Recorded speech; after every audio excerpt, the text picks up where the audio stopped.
Hey there, welcome to the Mockingcast, the podcast of Mockingbird Ministries.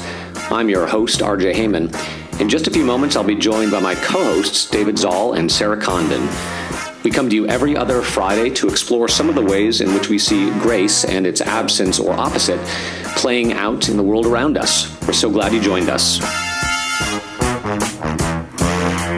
the Lord. Praise the Lord. God. Well, here we are. It is the beginning of August, and we are back in the saddle to talk about a number of things. But the first is probably the most pressing issue. I think when someone forwarded this to me, they say, the hard-hitting news from the Wall Street Journal. We are talking about Joanna Sugden's article, "Sorry, Mom, your floss dancing is just embarrassing." It is, a really incredible piece of journalism that profiles the dance move that has swept the globe, and the late adopters known as Mom and Dad, and how many children are mortified. Given the rest of what we're talking about today, I figured it would be good to begin with something slightly lighthearted. My favorite parts of this were when they interview the English people and the people sort of from across the globe. Sherith Hancock, a 59-year-old teaching assistant, spent hours practicing her floss before an end-of-the-year event at a school in Liverpool, England. "I went home and Googled, how can I learn to floss? And this very patronizing 6-year-old in America taught me," she said. She and her colleagues practiced the move in school storage rooms after the final bell and beside the office photocopier. "There was a little code between us," Miss Hancock said. "You'd say, 'Go on, show us your floss.'" The school staff surprised students with a mass floss. "The children went wild," Miss Hancock said. When she broke out the floss at a wedding earlier this month, however, it did not go over well. Now, there's more to the article, but Sarah, you put this in our orbit. Where did you go with it? So we have a 7-year-old boy, so that is like the age to floss. Like, it was dabbing last year, it's flossing this year. So I will notice that, like, even Dabbing if he's is so just 2017. Don't even talk about exactly. dabbing. Don't bring it up. It's embarrassing. If he's like bored, like if he's standing in line, he'll just stand there and floss. Like, it's it's his go-to. I'm kind of grateful for it. Can you explain what it actually is? Because I don't think some people may not know. You kind of swing your hips back and forth, and then you move your arms like in a straight line. So like when your arms go one way, one arm goes behind you, one arm stays in front. And kids do it. And they can do it really, really fast. Uh-huh. So especially like if you got a 7-year-old boy in your life, ask him to floss as fast as he can, and then do not laugh at him because it's like very serious. So I'm the den mother for our son's Cub Scout troop. And we had to come up with Lord have mercy. I know. Yeah. Rawr. I'm third generation den mother. Thank you very much. And we had to come up with like you have to do like a cheer as a group. And my son, who tends to have sort of a dominating personality, no surprise, was like, we have to floss. So the pack, which is like this massive group of boys, all has to do your cheer with you. So you have to teach it to them. Okay.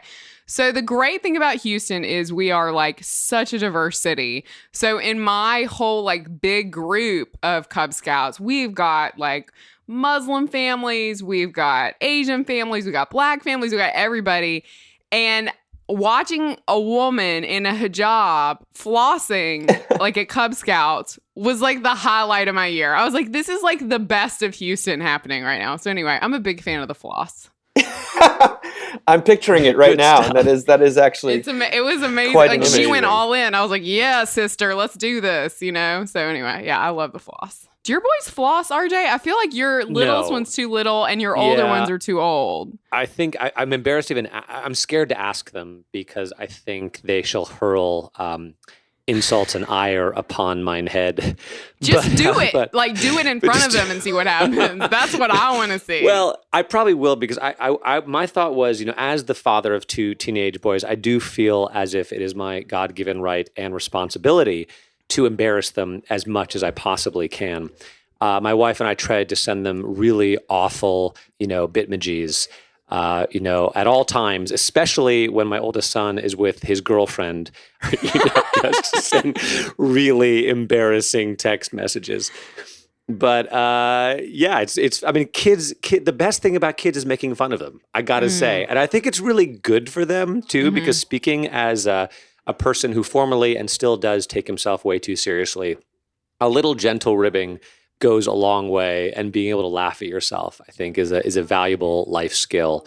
And I say that as you may hear them right now. My oldest and three of his nerd friends are in my living room smashing. Do you know what smashing is? No. It's playing Super Smash Brothers, but it's been elevated to such a degree that it's now simply smashing. So they're out there, and that's what they do, while my 13-year-old is upstairs playing Fortnite online with his friends. So there's plenty. There's fertile ground. This is a ripe opportunity, my friend, for you to walk in that room and break out your flaws. I'm just saying, just do it. I think when the spirit moves, it moves with grace and truth.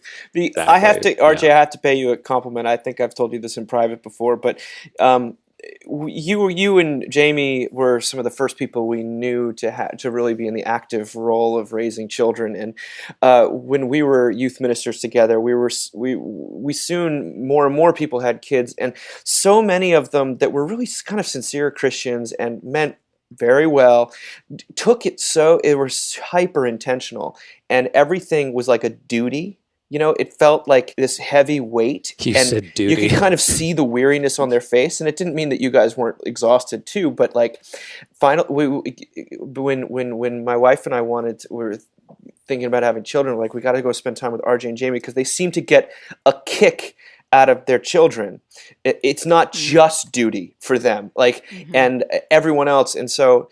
Thank you for that. I'm sure your children don't feel the same way, but when you say that the best part of having kids is laughing at them, I tend to agree that is a big. I need that reminder today as I'm forcibly exiled one of our children from the room. Dude, there's nothing more hilarious than a good temper tantrum, But this is actually a perfect lead-in to children as being both wonderful and joyful, and also little sinful factories of discontent and temper tantrums. This is from Seth Stevens Davidowitz, and it was in The Guardian, I believe, and it got circulated around. It's quite a piece of work called Everybody Lies, How Google Search Reveals Our Deepest Secrets. I'm going to read some of it, and then I'll sort of ask you guys what you think of this kind of harrowing article that I think it doesn't tell the whole truth, but it does tell part of the truth. It begins by asking, how can we learn what our fellow humans are really thinking and doing? The answer seems to be big data. Certain online sources get people to admit things they would not admit anywhere else. They serve as a digital truth serum, and they sort of he goes through all the ways in which online things are able to distance you from lying about yourself. The power in Google data, which is public data, is that people tell the giant search engine things they might not tell anyone else. Google was invented so that people could learn about the world, not so researchers could learn about people. But it turns out the trails we leave as we seek knowledge on the internet are tremendously revealing. Now, he goes on to talk about this in terms of sexuality, mainly, both in sort of orientation as well as kind of sexual proclivities, the questions people ask in relationships, but also in terms of racism and sexism, and basically everything that is cloaked in shame in our culture. Google search reveals sort of what we really think about it. And there's a lot to unpack there, but I'm going to do my best to focus on two things. First of all, he talks about a speech that President Obama gave about the responsibility of all Americans of every faith to reject discrimination. It was a famous speech. And after this sort of media said that this was the most successful speech and everyone was so moved by it and it was the watershed moment. But Google search told a different story. Search is calling Muslims, quote, terrorists, bad, violent, and evil doubled during and shortly after the speech. Obama asked Americans to, quote, not forget that freedom is more powerful than fear, yet searches for, quote unquote, kill Muslims tripled during his speech.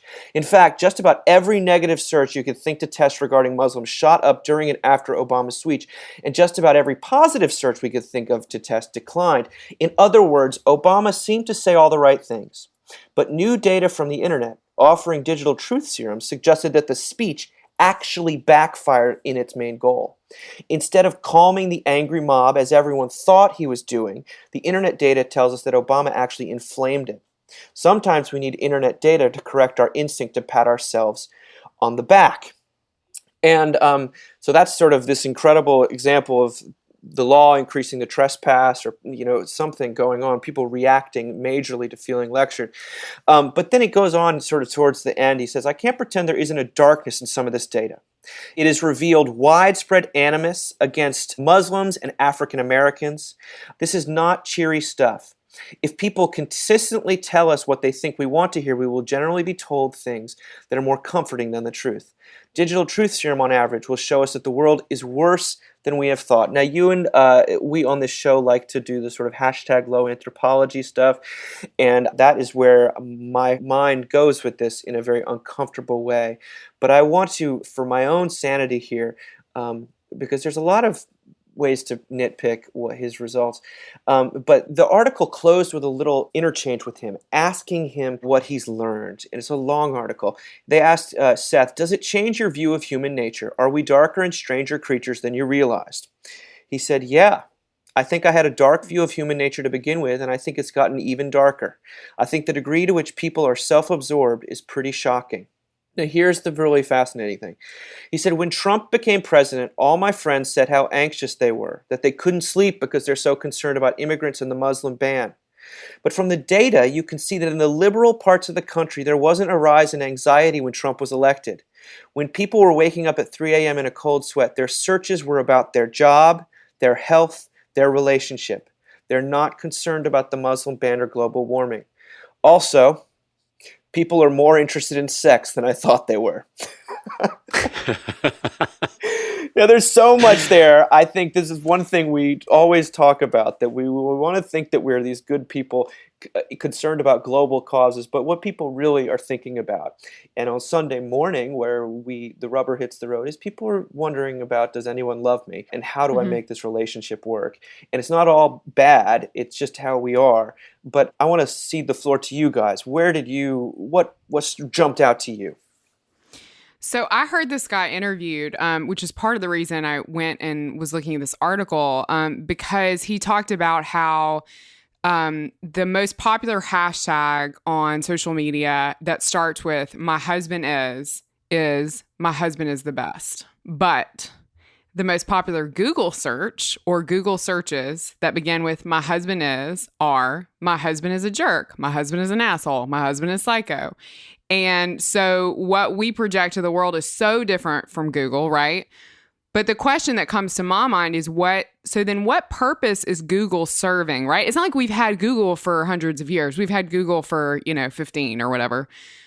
I still remember Ask Jeeves, for the record. I used to ask Jeeves questions. But Google, what is it that we're turning to it for? Because it's obviously more than just information. So I pulled up my own Google search because I'm fascinated. I was like, what have I searched for today, or today, probably today and yesterday. So it's my kid's swim school to arrange for her to take swim lessons, which I definitely did at my job. How many calories are in the Starbucks sous vide eggs? Because I was going to get those for lunch and I'm neurotic and vain. The Startup Church Planning Podcast, because I keep looking it up because it's awesome. And then my husband's church, which I'm at every day. Why am I Googling? You know what I mean? So anyway, it's just, it's fascinating to me. It's like, it's for more, it does say so much about us, but what does it say? And also what did people do at 3 o'clock in the morning 50 years ago when they woke up and they were worried about death? What did they do? I'm fascinated by this. It reminded me a lot of what I think you said this first, Dave, or I heard you say this first, the discrepancy between our Facebook selves and our search history selves. And I've used that in sermons before to great effect. Like there's an audible gasp, when you talk about people's search history selves because the fear that might be exposed and the truth it would tell about who you are. It dovetails nicely. I'm working on a little piece for the website, which we'll see if it goes up. But this week's episode, we'll see. This week's episode of This American Life. It's called Crime Scene, and one of the little vignettes is a 12-minute thing about a guy in California who owns a crime scene cleanup business, and he's hilarious. He's from Santa Cruz, but he has an affected Southern accent because he feels like it's good for business and it's very comforting to people. And so the producer asks him, what have you learned in all these years you've been showing up at crime scenes and doing this awful work cleaning up blood and gore, and it's the things he's seen is crazy. And he says, without missing a beat, that he goes, people are dirtbags. I thought people were normal. I can do Southern because it's not real for him and it won't be real for me. Right. He says, I used to think people were normal, but they're not. In fact, normal is the dirtbagginess. People 80-20 dirtbags. Like I had no idea. And so now he says he just comes home every day, takes a long hot shower, and just waits for his girlfriend to get home or death. He said, either my girlfriend or death, either one is fine. And he's hilarious, and it's dark, but it's true that when you get behind the lives of people, yourself included, there's a lot of dirtbaggery out there, a lot of sin, a lot of brokenness. But on the flip side of that, what I also say is I don't think it's actually possible to genuinely love people, including yourself, until you know what they're actually like. And that I still do, just when you thought your anthropology was low enough, something else happens. But I spent a good part of my life sort of probably artificially loving people and artificially loving me because I was loving their best selves or who I wished they were, who I thought they were. But I think you can only actually love them and receive love when you're exposed, when you see who someone actually is. And of course, that's grace. That's God's one-way love for us as we actually are when he sees every little thing we do, want, think, say. So there is something helpful about having the mask pulled back. It actually, at the end of the day, I think it's a scary thing, but it's a very good thing too, because it opens the door to love. And I mean, that's what that's where God is, that the second that exposure happens, God is right there.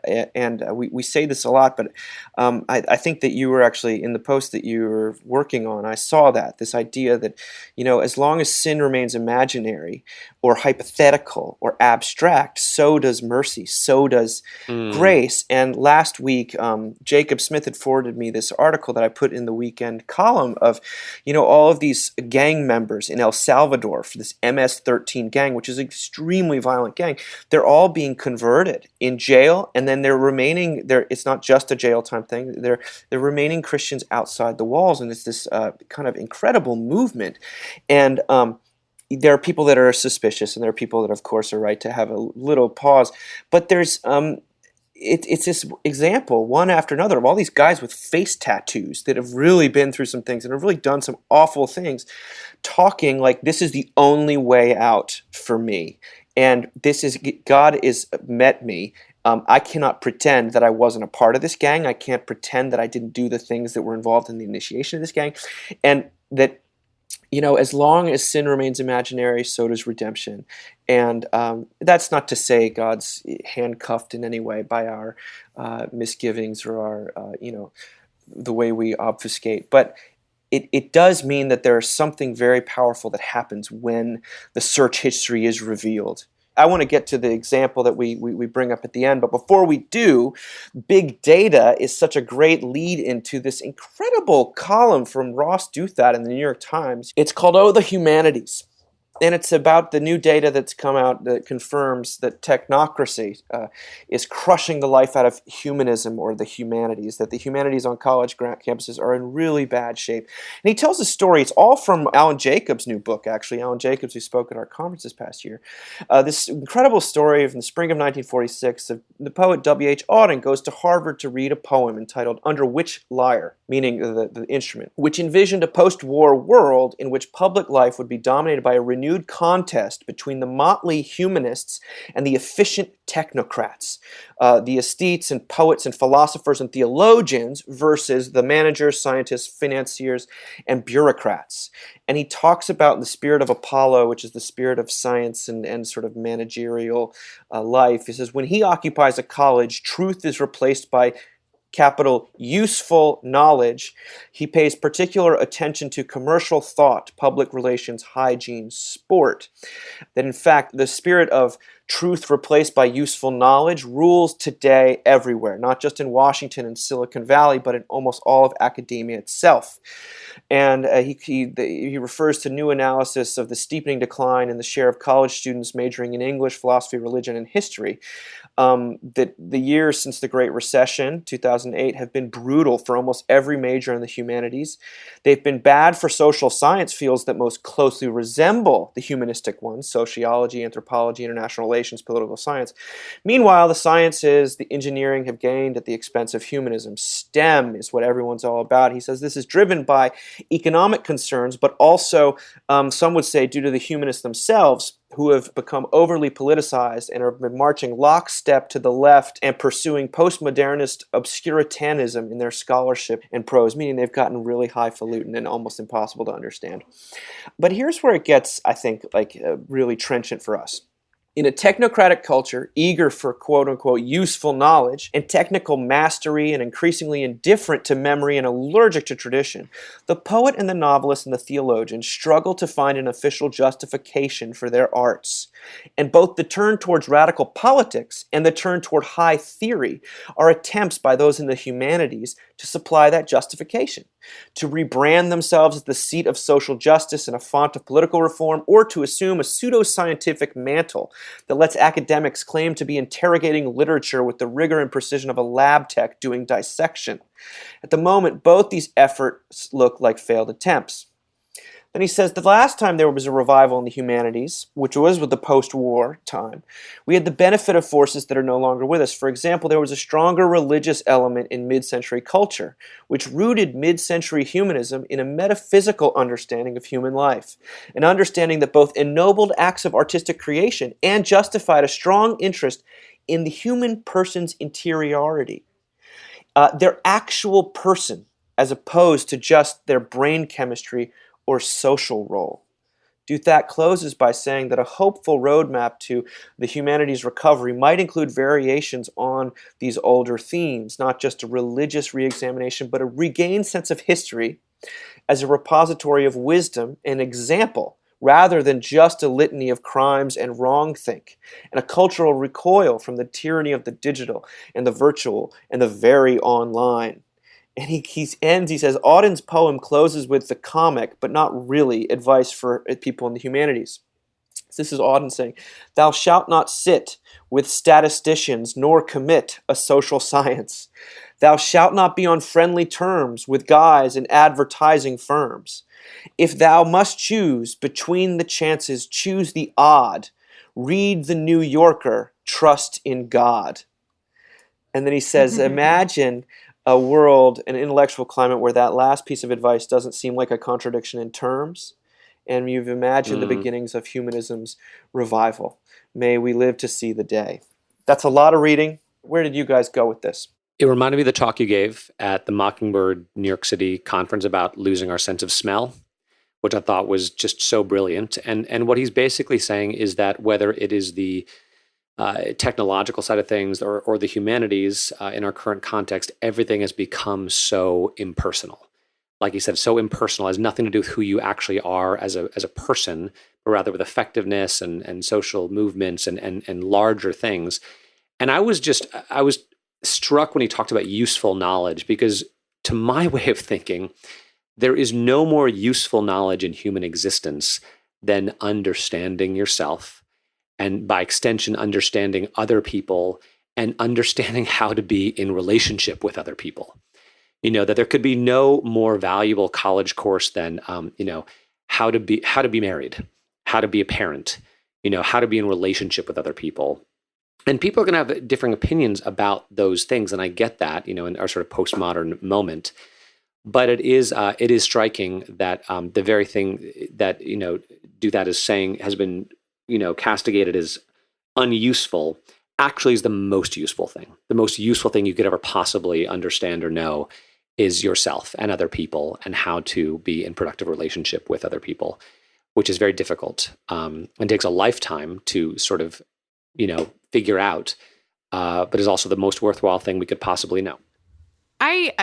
So this whole piece made me think of, it was at Ole Miss, and I was a Southern Studies major, and it's an amazing, amazing department. And I just can't love it enough. I feel like still, because I learned so much about history, so much about literature, which meant I learned a lot about the human condition. I learned a lot about sin and redemption, and, the kind of stuff we were reading while we were probably reading it through a political lens wasn't exactly political. Does that make sense? And when it was written, which was incredibly helpful because it taught me about subtlety in writing, which is, we always talk about here about being descriptive instead of prescriptive. And I think that was like base level. I began to learn that there and how helpful that was in trying to... That's where you learned how to be subtle, Sarah? Yeah. That was your... Yeah, gosh, tell us. I was 18. Trust me, my parents did not emphasize subtlety in young women, and I am thankful for that.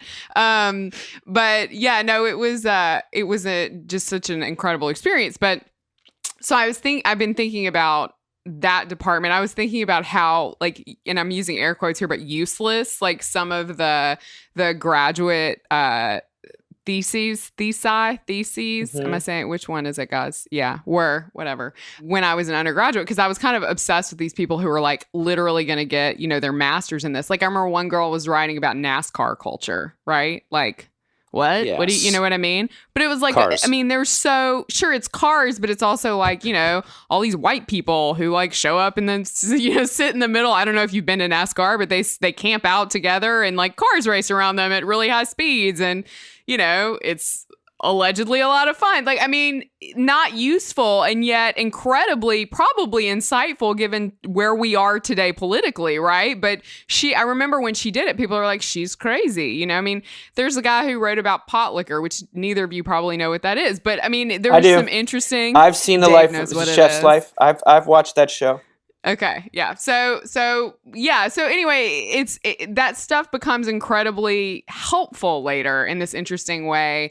The other thing I think about when we talk about the loss of humanities is because, yes, there's a loss, but I am convinced that humanity will always make up for it someplace else because we're still having to process internally what's happening in us, right? Mm-hmm. And it's on Instagram, I think. Our own Stephanie Phillips wrote a really fantastic piece that I cannot recommend enough on the site called My Lifestyle Brand Isn't Pretty, but it's amazing. Amazing. And she writes about these women who have this whole, I'm not sure if they're the W.H. Auden of, 2018.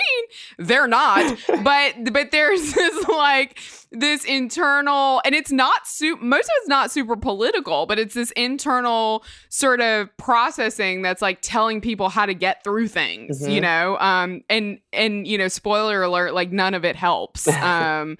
So, which is the interesting thing that Stephanie points out. But anyway, it's it's sad though, right? It's sad to read this stuff that the humanities are less funded, and I don't know. Yeah, I find it to be. I rewrote something about underachieving boys and the masks that men wear for the new issue of the Mockingbird, the Deja Vu issue.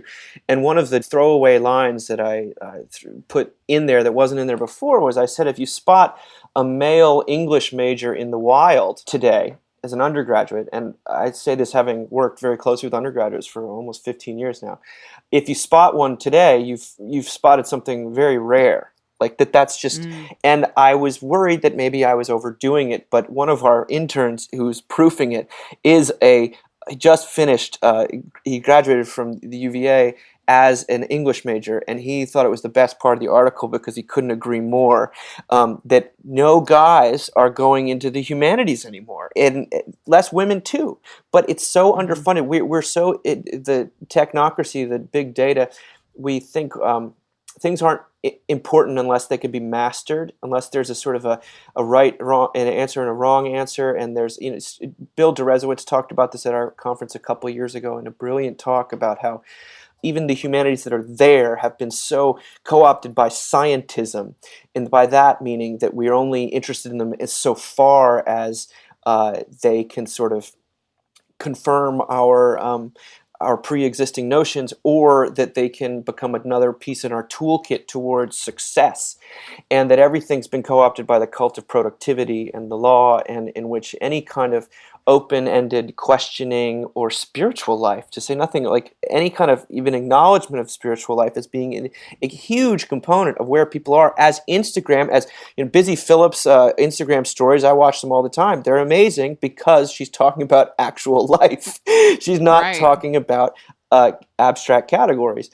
And so this is where, we've lost something, and I don't want to blame people who aren't in the humanities anymore, because I see the tremendous pressure people are under to not take those classes. But it makes me sad. It breaks my heart, because I think it's the only thing worth doing.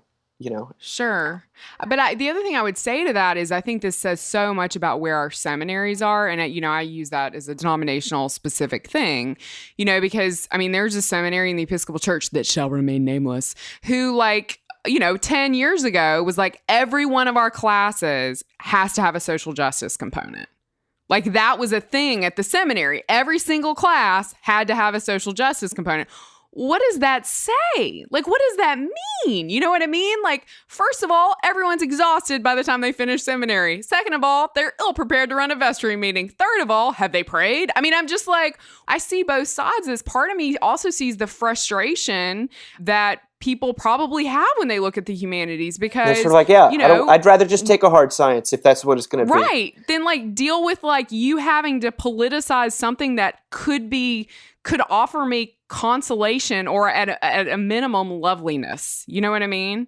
It brings to mind a little bit, I don't know if I've said this before on the podcast, but something really striking Martin Luther said that I read in Stephen Paulson's amazing little book, Luther for Armchair Theologians, where he said that the religions that were closest to Christianity were not kind of Judaism and Islam, but actually animism. That people who worshipped the water, the rocks, the sun, that they were closer because at least they located God in the real world and not in their projection or philosophy or imagination or abstraction, And I think there's something powerful about that if you want to find God, you're going to find him in reality. You were talking about those Instagram stories. That's why it's powerful, because she's talking about reality and not projection, not ideas. And we always want to elevate God and try to find God in a higher place than he actually is. He who walked among us, who is intimately engaged in the details of our everyday life. That it's scary to think about him, finding him there, but that's where he is. That's where God is. So we shouldn't look sort of out and up, but down and in. Well, that seems like a perfect lead into our final thing, which was the Facebook post from Garrison Keillor, of all people, who, as people know, is sort of retired and let go and has been in all sorts of trouble with the way he's treated women in the past. And he posted a sort of a bleary-eyed picture of him on Facebook, posted something the other day that is just... I found very moving. He writes that, he said, "I wept in church this morning, sat in my pew and wept big tears, breaking several decades of dry-eyed Christianity, and in an Episcopal church. It was a healing service, and after the sermon, the clergy and the deacon stood in a line across from the front of the church, and people were invited to come forward for prayers of healing. Some old, some young, came up to a clergy person. The two of them joined hands, and the supplicant leaned forward and whispered, and the clergy person prayed for him or her. These encounters took several minutes. There was no hurry. It was so moving, the visible body of Christ offering prayerful attention to individuals who needed it. And I wept, so I couldn't even sing the healing hymn, 'Take my hand, precious Lord.' A steady stream of people. And then I joined them, and I went to a black lady deacon who had took my hands, and I whispered that I have too much anger about a wrong done to me, and I feel crippled by anger. And she prayed in a soft Caribbean voice, a long prayer, as I stood there trembling. And then the hymn, It Is Well With My Soul, which I love, and another with the chorus, He will raise them up, He will raise them up in the last day. And all around me, Episcopalians, white, black, gay, straight, holding their hands in the air for faith in the blessed resurrection. Anglicans being charismatic. I grew up in a cold fundamentalist sect in which doctrinal purity was the whole emphasis. There was no laying on of hands, only wary sidelong glances. This is a miraculous church. St. Michael's on 99th in Amsterdam. I would move to New York just to attend there. And besides all of that, I wrote 4 limericks during the sermon, which was inaudible.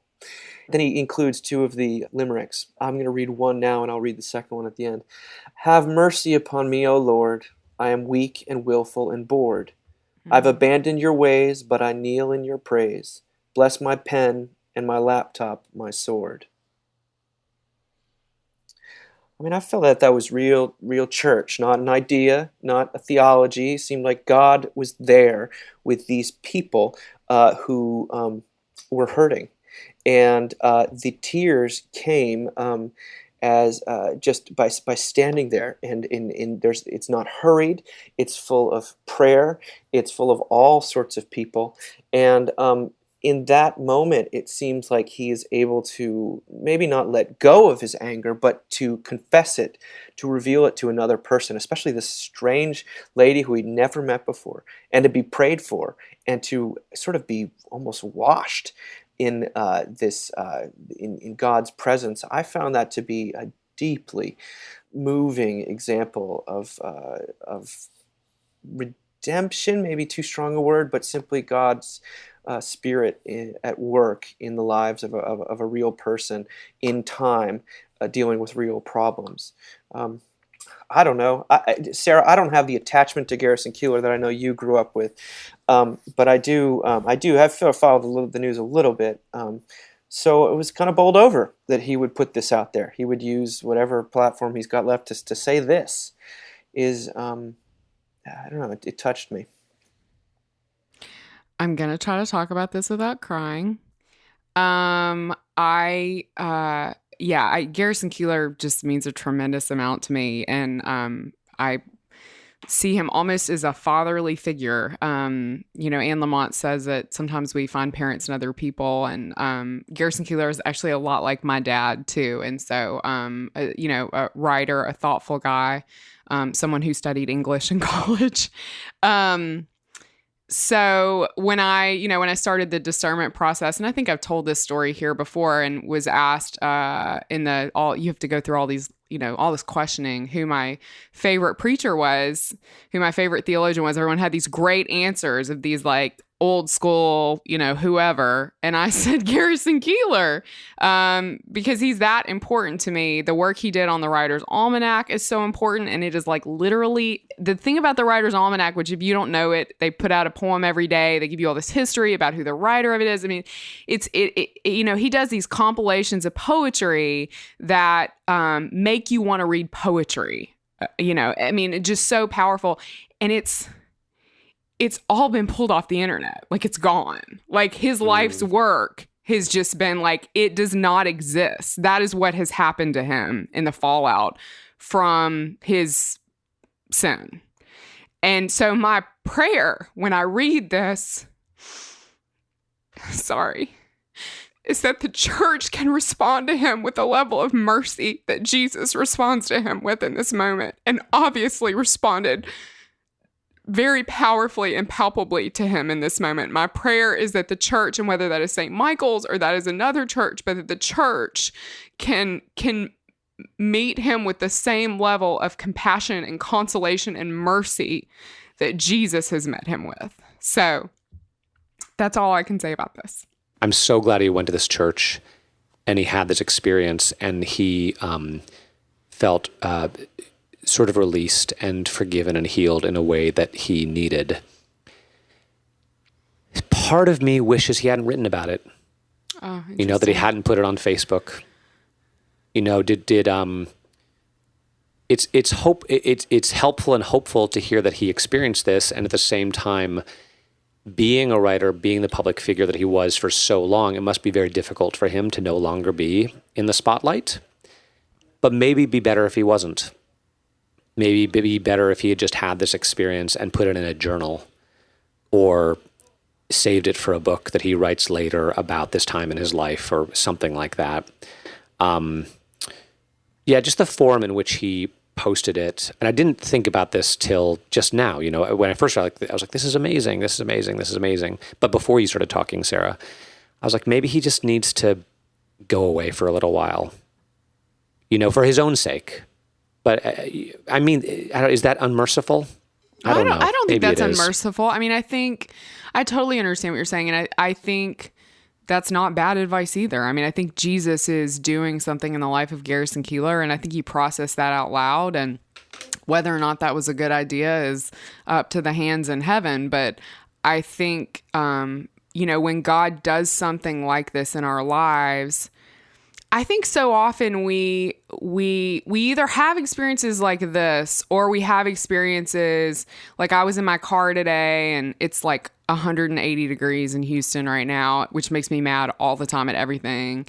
And I was like, I'm just going to turn on some of my, you know, music I like that puts me in a good mood and think about the Lord. And like, I did that and was in a better place. And I was like, I'm such a good Christian. And what I realized in that moment is that Did you say it with that accent? I do. That's literally the accent that happens. So I take it really seriously when it happens.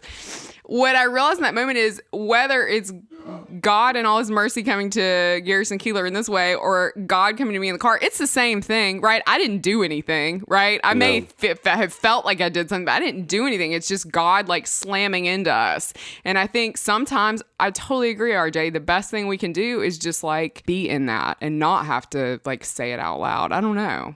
Or process it. I feel for him as a writer, though. I mean, I think there is that, you know, processing thing out loud and fame. Sure. I mean, you're totally right. There's tons of ego there, you know? So, I mean, I know a couple guys who are, you know, who are used to being in the spotlight. And I think part of their recovery from similar incidents was just not being right for a while, and how incredibly hard that was.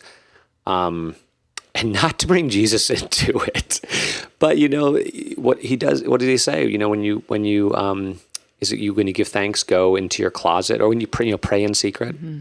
You know, and your heavenly Father who sees in secret, and not knowing that your left hand. You know, yeah, it's got. I don't know. I don't want to be too judged. Like I said, I'm so glad that he had this experience, and I trust 100% that it's genuine. And part of me wishes that he'd kept it to himself for a little while longer. Yeah. Yeah.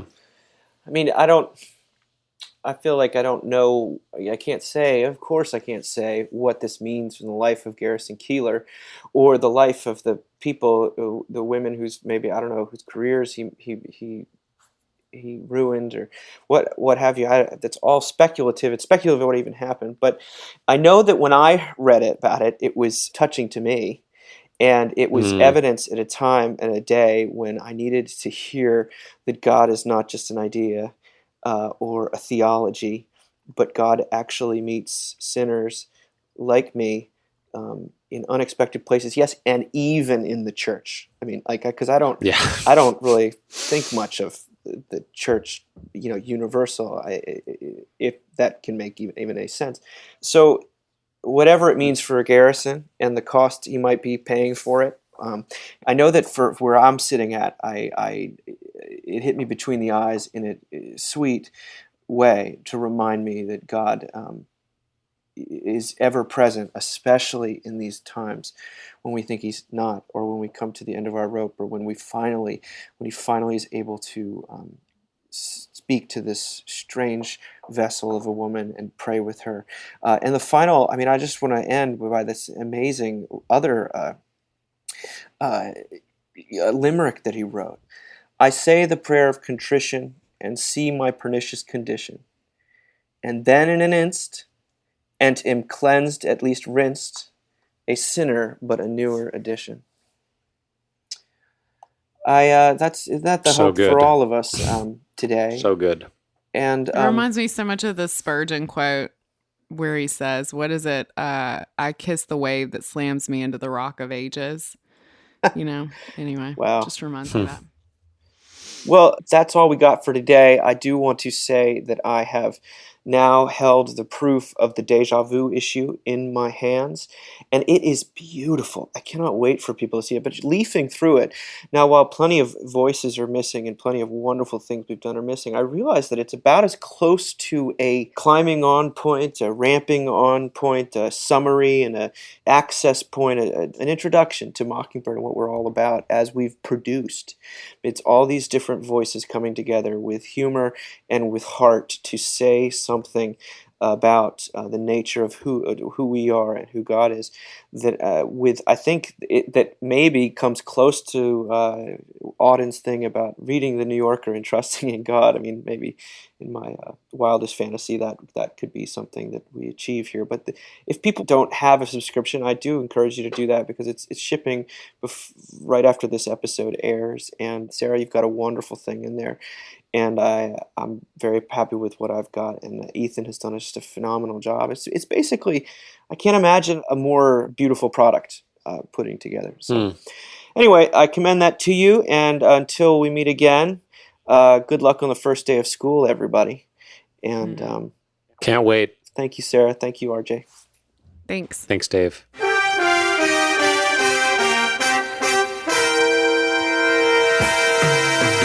Thank you for listening. Remember, you can find us on the web at www.mbird.com. And we'd always love to hear from you at info@mbird.com.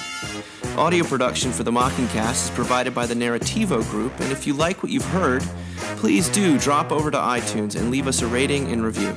Until next time. Praise the Lord. Praise